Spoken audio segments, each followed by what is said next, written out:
Free visa for Canada and USA 2023। आज की report में आपको बताएंगे कि अमेरिका एयरपोर्ट से एक पूरी फैमिलीज़ को डिपोर्ट कर दिया गया। दूसरी जानब एक ऐसा शख्स जिसने पाकिस्तान से मूव करना चाह रहा था यूएसए में, और उसको भी अमेरिका एयरपोर्ट से जो डिपोर्ट करने की वजह जो बनी थी वो एक फ़ेसबुक पोस्ट थी। और उस फेसबुक पोस्ट में ऐसी कौन सी मिस्टेक थी जिसकी वजह से उसको डिपोर्ट होना पड़ा, कंप्लीट जानिए आज की रिपोर्ट के अंदर। सबसे पहले बात करना चाहेंगे जो कि एक पाकिस्तानी फैमिली थी, बेसिकली जो बिलोंग तो वो करते थे, वो चकवाल से करते थे। सो उन लोगों ने क्या किया है कि जो 10 लोगों ने वीज़ा अप्लाई किया था, सो 10 लोगों में से 9 लोगों का वीज़ा अप्रूव हो गया था और एक शख्स का जो वीज़ा रिफ्यूज़ हुआ था, रिजेक्ट हुआ था। और जो फैमिली जब इधर पाकिस्तान से मूव करने लगे यूएसए के लिए, मतलब जो ही उन्होंने को फ़्लाइट वगैरह ली है और जब पाकिस्तान से निकले, तो उससे पहले जो जिस शख्स का वीज़ा रिफ्यूज़ हुआ था उस शख्स ने एक ऐसा हरकत कर दी है जिसकी वजह से उस फैमिलीज़ का वीज़ा रिजेक्ट हुआ और डिपोर्ट होना पड़ा उनको। सो वो प्रॉब्लम्स क्या क्रिएट हुई थी कि उस शख्स ने उन लोगों को मेल कर दी थी, और जिस टाइम अमेरिका एयरपोर्ट में इमिग्रेशन के टाइम हुआ, सो उन लोगों ने इनकी तफ्तीश वगैरह की है। तो इमिग्रेशन के दौरान डिफरेंट किस्म के उन्होंने क्वेश्चन वगैरह किए हैं और सारी पूछताछ की है। तो फिर उन्होंने साथ ही साथ मतलब उन लोगों को बोला कि आप 24 घंटे के जो है ना टाइम तक हो, आप एयरपोर्ट से बाहर नहीं जा सकते। अगर आप होटल लेना चाहते हैं आप यहाँ पे रह सकते हो, बट यहाँ से आपको बाहर नहीं जाने देंगे जब तक हमारी तफ्तीश कंप्लीट नहीं होती है। सो उन्होंने क्या किया कि इस्लामाबाद एम्बेसी में उन लोगों ने कॉन्टैक्ट किया।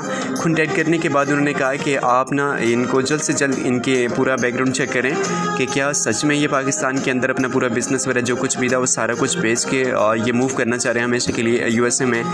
तो जब ये चेकअप किया गया तो पता चला कि हाँ सच में ये चीज़ हो गई है कि इन लोगों ने अपना जो भी बिज़नेस था वो सारा सेल आउट कर दिया। तो बेचने के बाद ये यूएसए में मूव आना चाहते हैं। तो उन्होंने क्या किया कि 9 लोग जो थे, पूरी फैमिली जो जा रही थी, उन लोगों को क्या किया कि सीधा डिपोर्ट कर दिया पाकिस्तान के अंदर।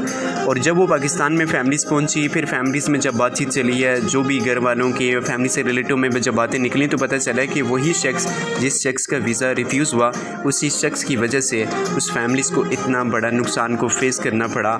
जो भी उन्होंने सपने देखे हुए थे, जो भी उनकी फीलिंग्स थी कि हम पाकिस्तान के हालात ख़राब हैं, यहाँ की करेंसी डाउन है, यहाँ की गवर्नमेंट बिक चुकी है, यहाँ के मीडियाज़ जो है वो डिफरेंट किस्म की बातें कर रहे हैं, सच की बात नहीं कर रहा। तो हम क्यों ना ऐसी कंट्रीज़ में मूव कर लें कि अपनी आने वाली लाइफ और अपने बच्चों की ज़िंदगी को संवार सकें। लेकिन वो सारे ख्वाब चिकनाचूर हो गए हैं सिर्फ़ और सिर्फ एक पाकिस्तानी की नेगेटिव सोच की वजह से। और हम वैसे भी पाकिस्तानी इसीलिए अपनी तरक्की से पीछे रह जाते हैं क्यों ना कि हम किसी को अच्छा खाते भी नहीं देख सकते, अच्छा पहनते भी नहीं देख सकते। सो टाइम वेस्ट नहीं करते और दूसरी जानिब चलते हैं कि वो कौन सा ऐसा शख्स था जिसको यूएसए एयरपोर्ट से डिपोर्ट कर दिया गया था, उसकी वजह रीज़न क्या बनी। वो शख्स जो है पाकिस्तान से जब यहाँ से दुबई गया, तो दुबई में इमिग्रेशन के टाइम जो है उन्होंने पूछा, डिफरेंट किस्म उन्होंने क्वेश्चन किए, हर तरह के सवाल जवाब उन्होंने किए, तो हर क्वेश्चन का आंसर उसने राइट दिया। लेकिन लास्ट टाइम में उन्होंने इतना तक भी पूछा कि क्या आप मुस्लिम हो, अहले शिया या कौन सा आपका मज़हब है। ऐसे क्वेश्चन जो कि इससे पहले कभी भी आई थिंक नहीं हुए होंगे, या कुछ कंट्रीज़ में होते होंगे लेकिन बहुत सारी कंट्रीज़ में नहीं होता था।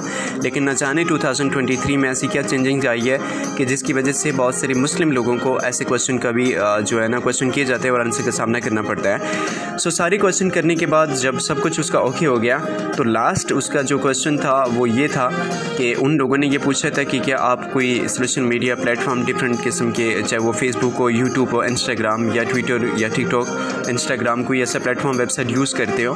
तो उस शख्स ने ट्विटर का बोला, टिकटॉक का बोला, और साथ ही साथ उसने कहा कि मैं फ़ेसबुक भी यूज़ करता हूँ। सो जब उसकी फ़ेसबुक को चेक कर दिया गया, तो चेक करने के टाइम उस शख्स ने लिखा हुआ था फेसबुक पे कि good bye for over Pakistan.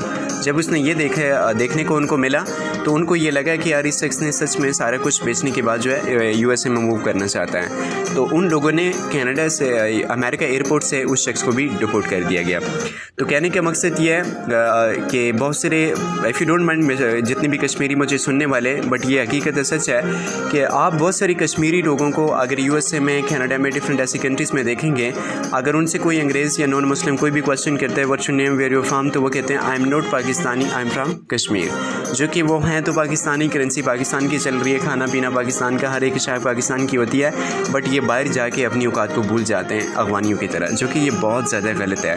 दूसरी जानिब ये कि कभी भी कोई भी काम अगर करें तो ये अपने बिज़नेस के बारे में, अपने फैमिली से इशू जो भी होते हैं ये पब्लिक के सामने न रखे करें, और अपने अगले कदम का स्टेप जो है वो पब्लिक को या किसी भी वेबसाइट के बारे में ऐसी जो है बोंगियाँ नहीं मारनी चाहिए इंसान को। तो उस शख्स की एक नेगेटिव और एक एफिशिएंसी जो होता है ना, और उसकी वजह से उस शख्स को डिपोर्ट भी होना पड़ा। वो टिकट्स वगैरह वो जितना भी उसका खर्चा था वो सारा कुछ नुकसान में चला गया।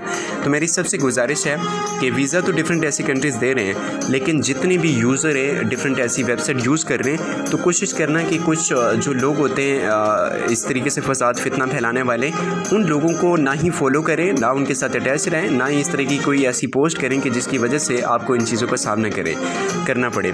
तो मज़ीद इंशाल्लाह नेक्स्ट वीडियोस में आपको स्टेप बाय स्टेप बताएंगे कि किस तरीके से फ्री वीज़ा फॉर कनाडा, उसकी फ़ीसेस कितनी हैं, किस तरीके से आप अप्लाई करें, कितने दिन के अंदर उसका जो है वो आपको रिस्पॉन्स मिलेगा। ये कंप्लीट इंशाल्लाह नेक्स्ट वीडियोस में आपको बताऊंगा। और हम आपसे कोई भी चार्जेस इंशाल्लाह पे नहीं करेंगे, बट कि मैं एक मुस्लिम होने के नाते और एक सदका जारिया समझ के ये आपके सामने सारी चीज़ें इसलिए रखता हूँ कि मेरी वजह से किसी भी गरीब, किसी भी मजलूम का अगर कुछ बेनिफिट्स उसको मिल सकेंगे तो इंशाल्लाह अपनी तरफ से पूरी कोशिश करूँगा। तो मज़ीद ऐसी अपडेट जानने के लिए हमारे चैनल को लाइक कीजिए, सब्सक्राइब कीजिए, बेल आइकन क्लिक करना मत भूलिए, ताकि time to time voice of peoples की नोटिफिकेशन बर वक्त आप तक पहुँचती रहे। ताउन के लिए बहुत शुक्रिया। मिलते हैं